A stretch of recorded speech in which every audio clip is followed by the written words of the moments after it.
શ્રી ગણેશાય નમઃ। આપ સર્વેનો ધાર્મિક વર્લ્ડમાં હાર્દિક સ્વાગત છે।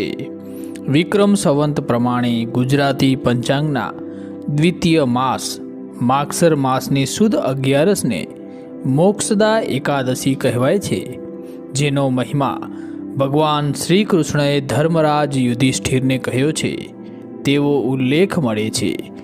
આ જ દિવસે શ્રી કૃષ્ણએ અર્જુનને ગીતાનો ઉપદેશ આપ્યો હતો, માટે આ દિવસને ગીતા જયંતી તરીકે ઉજવવામાં આવે છે। આજના દિવસે ગીતાના બધા શ્લોક વાંચનાર અને સાંભળનારનો મોક્ષ નિશ્ચિત માનવામાં આવે છે, માટે આ એકાદશીને મોક્ષદા એકાદશી કહેવાય છે। દોસ્તો, વિશ્વમાં આ એક જ એવો ગ્રંથ છે જેની જન્મ જયંતી ઉજવાય છે। દુનિયાની એકેય ભાષા એવી નથી કે જેમાં આ મહાગ્રંથનો અનુવાદ ન થયો હોય। આ વસ્તુ જ આ ગ્રંથની શ્રેષ્ઠતા સાબિત કરે છે, જે આપણા માટે ગર્વની વાત છે। કુરુક્ષેત્રની ધર્મભૂમિ પર આ જ્ઞાનબોધ એક સંવાદના રૂપમાં થયેલો છે।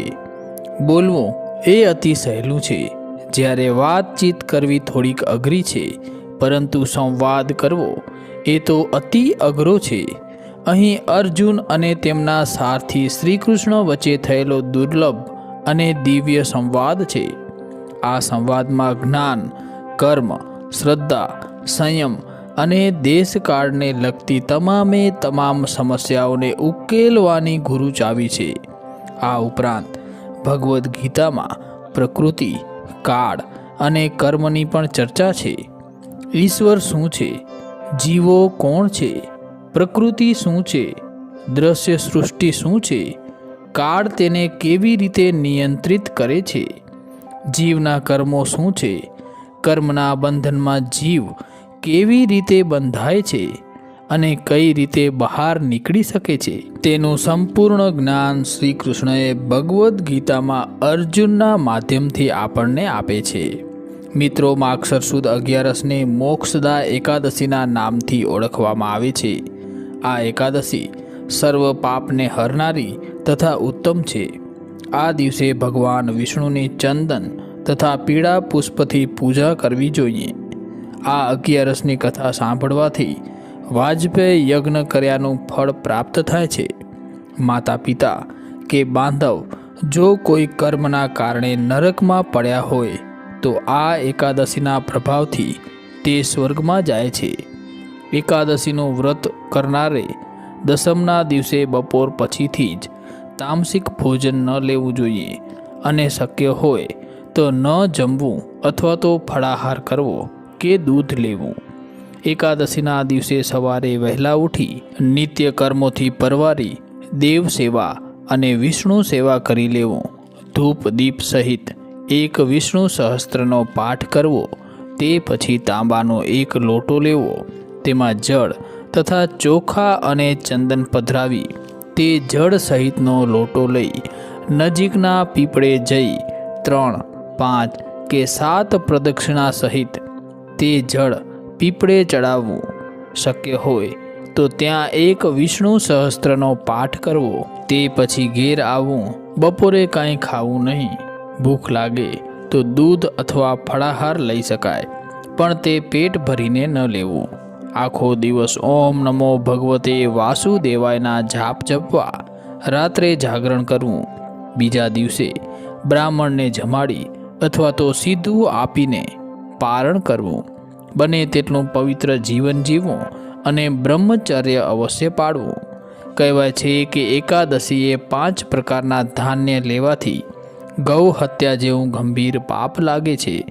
આ દિવસે ચોખા કે ચોખાની બનાવટો, બાજરી, મગ, લીલા વટાણા, કપાસિયાનું તેલ આ વસ્તુઓ ખાવાથી બચવું જોઈએ। મિત્રો, એકાદશીના દિવસે એકાદશીની વ્રતકથા અથવા તો વાર્તા સાંભળવાનો અનેરો મહિમા માનવામાં આવેલ છે। જે માગસર સુદ 11 મોક્ષદા એકાદશીની વાર્તા આ મુજબ છે। શ્રી અર્જુન બોલ્યા, હે ભગવાન, તમે ત્રણેય લોકોના સ્વામી છો, બધાને સુખ દેનાર છો અને જગતના પિતૃ છો। તેથી હું તમને નમસ્કાર કરું છું. હે દેવ, તમે બધાના હિતૈષી છો. કૃપા કરીને મારા એક સંશયને દૂર કરો. માગસર માસના શુક્લ પક્ષની જે એકાદશી હોય છે તેનું નામ શું છે? એ દિવસે કયા દેવની પૂજા કરવામાં આવે છે અને તેની વિધિ શું છે? ભગવાન કૃષ્ણ બોલ્યા, હે અર્જુન, તમે અત્યંત ઉત્તમ પ્રશ્ન કર્યો છે. તેથી તમારો યશ સંસારમાં ફેલાશે. હવે તમે ધ્યાનપૂર્વક સાંભળો. માગસર માસના શુક્લ પક્ષની એક એકાદશી અનેક પાપોને નષ્ટ કરનાર છે. આ મોક્ષદાના નામથી પ્રસિદ્ધ છે. આ દિવસે શ્રી દામોદર ભગવાનની પૂજા ધૂપ, દીપ, નૈવેદ્ય આદિથી ભક્તિપૂર્વક કરવી જોઈએ. હે અર્જુન, હવે હું એક પુરાણ કથા કહું છું. આ એકાદશીના વ્રતના પુણ્ય પ્રભાવથી નરકમાં ગયેલ માતા, પિતા, પુત્રાદિને સ્વર્ગની પ્રાપ્તિ થાય છે. આની કથા આ પ્રકારે છે. પ્રાચીન ગોકુળ નગરમાં વૈખાનસ નામનો એક રાજા રાજ્ય કરતો હતો. તેના રાજ્યમાં ચારો વેદોના જ્ઞાતા બ્રાહ્મણ રહેતા હતા. એકવાર રાત્રિમાં સ્વપ્નમાં રાજાએ પોતાના પિતાને નરકમાં પડેલા જોયા.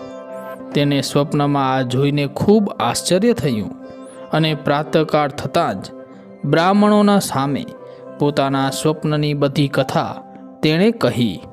હે બ્રાહ્મણો, રાત્રિના સ્વપ્નમાં મેં મારા પિતાને નરકમાં પડેલા જોયા અને એમણે મને કહ્યું કે હે પુત્ર, હું અહીં નરક ભોગવી રહ્યો છું. અહીંયાથી મારી મુક્તિ કરાવો.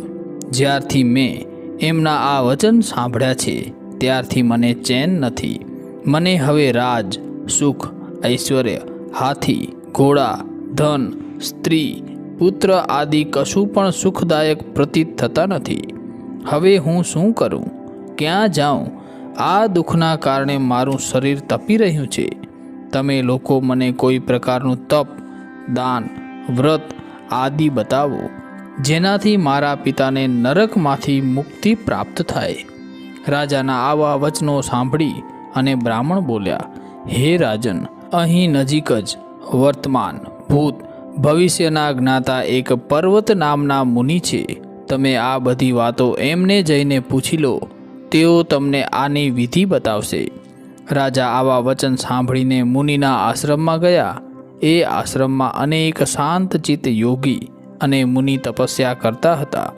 એ સમયે ચાર વેદોના જ્ઞાતા પર્વત મુનિ બીજા બ્રહ્માના સમાન પ્રતીત થતા હતા.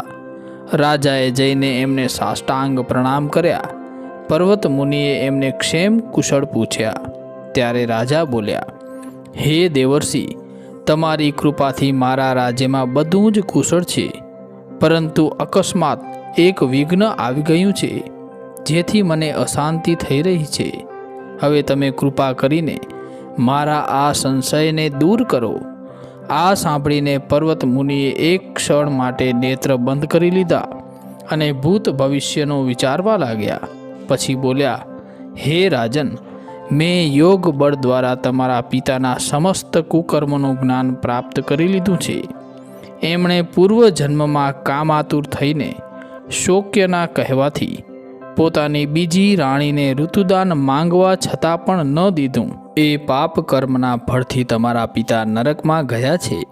ત્યારે રાજા બોલ્યા, હે ભગવાન, મારા પિતાજીના ઉદ્ધાર હેતુ તમે કોઈ ઉપાય બતાવો. ત્યારે પર્વત મુનિ બોલ્યા, હે રાજન, માગસર મહિનાના શુક્લ પક્ષની જે એકાદશી હોય છે એ એકાદશીનો તમે ઉપવાસ કરો અને એ ઉપવાસના પુણ્યને તમારા પિતા માટે સંકલ્પ કરીને છોડી દો. આ એકાદશીના પુણ્ય પ્રભાવથી અવશ્ય જ તમારા પિતાની મુક્તિ થશે. મુનિના વચનો સાંભળી રાજાએ પોતાના રાજ્યમાં આવીને કુટુંબ સહિત મોક્ષદા એકાદશીનો ઉપવાસ કર્યો. આ ઉપવાસનું પુણ્ય રાજાએ પોતાના પિતાને આપી દીધું, અર્થાત સંકલ્પ છોડી દીધો, અને તેના પુણ્યના પ્રભાવે રાજાના પિતાને મુક્તિ મળી અને તેઓ સ્વર્ગમાં જતા પોતાના પુત્રને કહ્યું, હે પુત્ર, તારું કલ્યાણ થાય. માગસર માસના શુક્લ પક્ષની મોક્ષદા એકાદશીનું વ્રત જે કરે છે તેના સમસ્ત પાપો નાશ થાય છે. જય શ્રી કૃષ્ણ. જય માતાજી. ધન્યવાદ.